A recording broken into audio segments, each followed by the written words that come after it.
60대 택시 운전사가 7년째 지역 청소년들을 위해 한두 푼씩 모은 장학금을 기부하고 있습니다.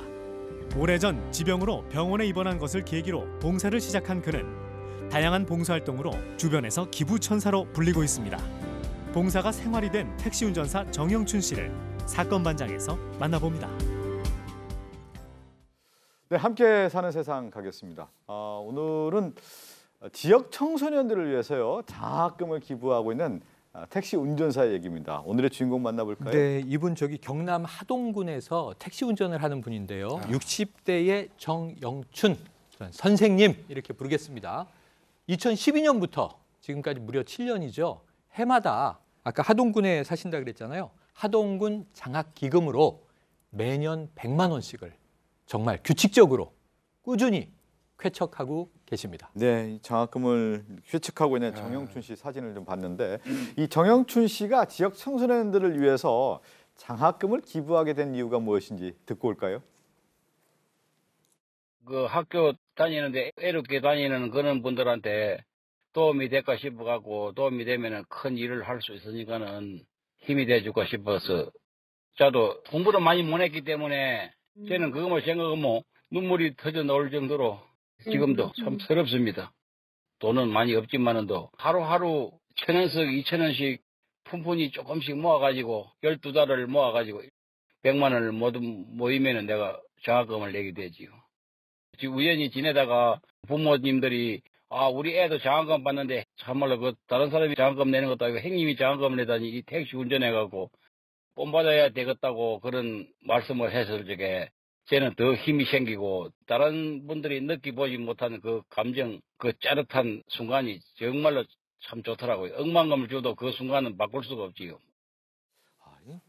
자기는 이제 공부를 못했다라고 하는 어떤 한이 있는데 그래도 또 돈을 모으는 것이 하루에 1,000원, 2,000원씩 이걸 알뜰살뜰 모아서 1년 12달 그 돈으로 장학금을 준다라는 게 얼마나 큰 의미가 있습니까? 한번 생각해 보세요. 1,000원, 2,000원을 봉투를 만들어 갖고 본인만의 봉투래요. 그 봉투를 만들어서 1,000원도 넣고 2,000원도 넣고 잔돈 생길 때마다 넣는데 그게 100만 원이 될 때까지 모아 가지고 꼬박꼬박 전달을 한다는 거 아니에요? 그럼 대단한 거고요. 이분은 보니까 그런 얘기 하시네요. 참 살면서 배고픈 사람도 있지만 배우지 못한 사람이라는 것도 있거든요. 이분은 아마 이제 사정상 어려운 시절에 학교를 제대로 못 다니셨나 봐요. 그러니까 그거에 대한 한 같은 것도 있고 나 같은 사람이 있어서는 안 된다는 생각이 있으셨다고 해요. 그래서 내가 보태준 이 조그만 장학금으로 공부해서 나처럼 서러운 한이 맺히는 사람이 없었으면 좋겠다 이런 생각을 했다는 거거든요. 그래서 본인 스스로도 또 그 일을 하면서 힘을 얻는다고 그래요. 자기 자신은 공부를 못했지만 더 나은 어떤 공부를 하는 사람들을 위해서 도움을 주겠다라고 하는 그런 생각이 얼마나 뜻깊습니까? 기부뿐만 아니라 봉사활동도 하고 있다고 해요. 그렇습니다. 저는 이 이야기를 들으면서 정말 깜짝 놀랐습니다. 이 봉사의 수준과 이 기간이 정말 상당합니다. 91년부터 시작을 했는데요. 장애인들 함께 이제 나들이도 나가고요. 급식 봉사. 또 사회적으로 좀 힘든 사회적 약자에 대한 이동 편의 제공, 이제 운전 등을 비롯해서 또 요양원에서 목욕 봉사도 하고요. 이 건수가 무려 1,800건. 그리고 여기에 이렇게 봉사활동하는데 쓴 시간이 무려 7,500시간 이상이라고 해요. 물론 이러한 봉사활동 자체가 중요한 거고 상을 필요로 하는 건 아닙니다만 그래도 수상도 굉장히 여러 번 했습니다. 2013년에 하동군 자원봉사상, 또 2014년에는 경남 자원봉사왕, 또 작년에는 국무총리상까지 받았는데요. 또 그뿐만 아닙니다. 조금 전에 선로에 떨어진 그 사람 구조하는 그런 영상 보셨는데 또 97년, 8년 이때는요. 교통사고 현장에서 사람을 구조해서 또 장관 편찬까지 받았습니다. 네, 지금 얘기한 것처럼 기부뿐만 아니라 봉사활동을 하고 있는데 봉사활동은 28년 전부터 시작했다고 합니다. 봉사활동을 시작하게 된 계기, 또 가장 기억에 남는 봉사는 무엇인지 듣고 오겠습니다. 내가 몸이 아팠어요. 다치고 병원에 입원도 하고 그러면서 제가 마음속으로 좀 낫게 해주면은 저보다도 힘든 사람 도와야 되겠다고. 그리고 또 그런 분들을 병원에 입원해 있으면서 봤어요. 그 휠체어를 타고 가고 나는 두 다리가 있어서 걸어가는데 저분들은 얼마나 힘들고 애를 싶어가지고 저도 났으면은 도와야 되겠다고는 그런 마음의 꿈을 그때 가지게 됐지요. 그런 마음을 간직하고 있으면서 조금씩 해가 오다가 우리 지역의 독거 노인분들 효도 관광을 한번 해야 되겠다 그런 마음을 가지게 되면서 하루에 10,000원씩 모아가지고 1년을 365만 원인데 사비로 보태고 해가지고 마을마다 2명석, 3명석 80여 몇 명을 어르신네들을 모시고 내가 그 하루 유원지나 관광지에 나들이 시키고 그래 하면서 효도 관광을 했지요. 그게 뿌듯하고 그 생각 보면 참 제일 기분이 좋습니다. 그 봉사활동 하는 내용 보면 효도관광까지 해드리고 91년도부터 시작을 했다고 하니까요. 상상을 초월합니다. 그러네요. 뭐 봉사왕, 왕 중의 왕이라 하는 게 좀 맞는 것 같다는 생각이 드는데 지금 보니까 1989년인가 90년 그 무렵에 당뇨 같은 병이 와가지고 저혈당 상태로 쓰러졌다 합니다. 그래서 한 1년 정도 병원에 입원을 했다 그러고요.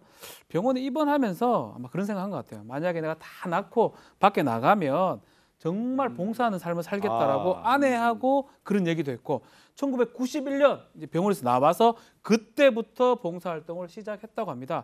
아마 첫 봉사활동이 뭐 기억을 하고 계시던데요. 첫 봉사활동은 홀로 있는 그 남자분들, 노인분들한테 김장철에 김장을 해줬다고 합니다. 그걸 시작해가지고 장애인들을 택시에 태워드리는 행동들, 또 요양시설의 목욕봉사, 급식봉사 이런 것까지 했다고 하면서 그러니까 봉사활동 수를 더 늘렸습니다. 아니 지금 정영춘 씨 같은 경우는 자기가 몸이 아팠을 때 오히려 봉사활동을 해야겠다라는 생각을 또 하게 됐다라는 거.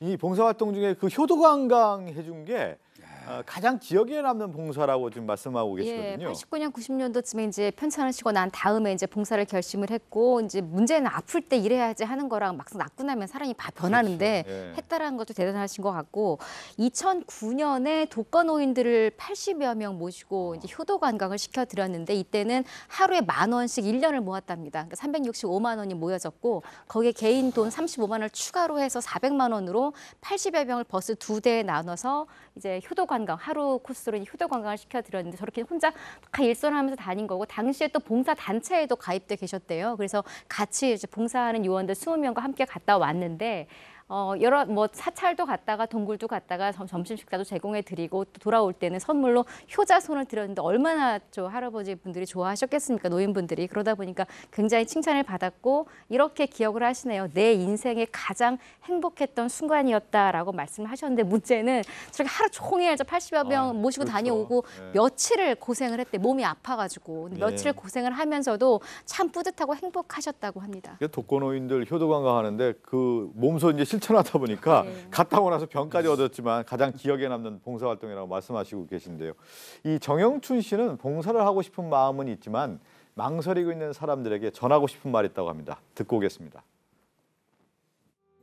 이 남을 돕는다고 하는 게 처음부터서 탁 할 수는 없지만 안 해도 그 말 한마디에 천냥비들을 갚는다고 말도 좀 좋은 말을 하고 힘이 될 수 있는 말 이런 말이 많다 아닙니까? 그는 좋은 말을 하는 그 자체부터도 봉사를 하고 남을 베푸는 겁니다. 많이 있다고 베풀고 없다고 못 베풀고 그게 아니거든요. 마음도 베풀면 장학금 1억 내는 것이나 마찬가지입니다.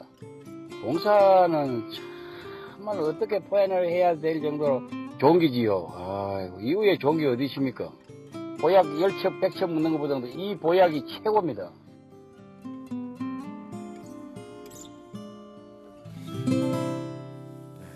이 봉사하는 분들 중에 이제 명언을 남기는데 이제 봉사는 최고의 보약이라고 하는 명언이 오늘 또 사건 반장 진행하면서 최고의 문구가 아닌가 싶어요. 그러면서 꼭 기억하실 게 이 봉사왕께서 봉사를 어떻게 시작할 수 있는지 너무 중요한 말씀을 하세요. 봉사를 어렵게 생각하면 못한다. 봉사는 마음이 제일 중요하다. 마음으로 하는 거다. 이 주변의 어르신 손 한번 잡아드리고 웃어드리고 말동무 해드리고 또 같은 말이라도 힘이 되는 말 해드리고 함께 농담 던지고 웃고 이렇게 하면 봉사가 쉽다. 봉사는 내가 기뻐야 되는데 무엇보다 나에게 최고의 보약이다. 이런 얘기를 하고 계십니다. 근데 저는 오늘 이 정영춘 씨한테 배운 것 중에 하나가 뭐냐면 자기가 공부를 못했는데 그 못한 것을 다른 사람이 할 수 있게끔 도와주고 가장 몸이 아팠을 때 힘든 사람을 도와줘야 되겠다는 어떤 봉사활동 그 계기를 들어보면서 자기가 힘들고 외로운 것을 알았는데 다른 사람에게 오히려 그 기쁨을 줄 수 있게끔 일을 해야겠다는 어떤 생각을 한다는 것이 쉽지는 않은 일인데 대단한 일을 하고 있다는 생각이 듭니다. 오늘의 명언은 봉사는 최고의 보약이다. 보약이다.